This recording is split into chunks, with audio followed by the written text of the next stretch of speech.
Hi കൂട്ടുകാരെ, ഞാൻ Blesson Binoy, Payyavur sacred heart higher secondary സ്കൂളിലെ SPC സീനിയർ കേഡറ്റ്. നീണ്ട കാലത്തിനു ശേഷം സ്കൂൾ നാളെ തുറക്കുകയാണ്. എല്ലാവരും സന്തോഷത്തിലാണെന്നറിയാം. എന്നിരുന്നാലും സ്കൂൾ തുറക്കുന്നത് നിയന്ത്രണങ്ങൾക്ക് നടുവിലേക്കാണെന്ന് നാം ഓർക്കണം. നമ്മുടെ സന്തോഷം നീണ്ടു നിൽക്കണമെങ്കിൽ ഈ കൊച്ചു നിർദ്ദേശങ്ങൾ നാം പാലിക്കേണ്ടിയിരിക്കുന്നു. മൂക്കും വായും മൂടുന്ന വിധം മാസ്ക് ധരിക്കുക. ചങ്ങാതിമാരുടെ മാസ്ക് നല്ല ഭംഗിയുണ്ടെങ്കിലും കൈമാറാതിരിക്കുക. 1.5 വർഷത്തിനു ശേഷം കൂട്ടുകാരെ കാണുമ്പോൾ ഓടിച്ചെന്ന് കെട്ടിപ്പിടിക്കാതെ സാമൂഹ്യ അകലം പാലിക്കാം.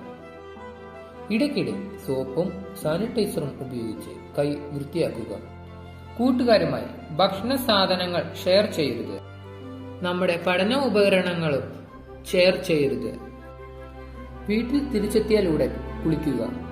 ധരിച്ച വസ്ത്രങ്ങൾ സോപ്പ് വെള്ളത്തിൽ കുതിർത്ത് കഴുകുക. ഇതിനെല്ലാം പുറമെ പനി, ചുമ തുടങ്ങിയ ലക്ഷണങ്ങൾ ഉണ്ടെങ്കിൽ സ്കൂളിൽ വരാതിരിക്കുക. സന്തോഷകരവും ആരോഗ്യകരവുമായ നല്ല അധ്യയന വർഷം ആശംസിക്കുന്നു.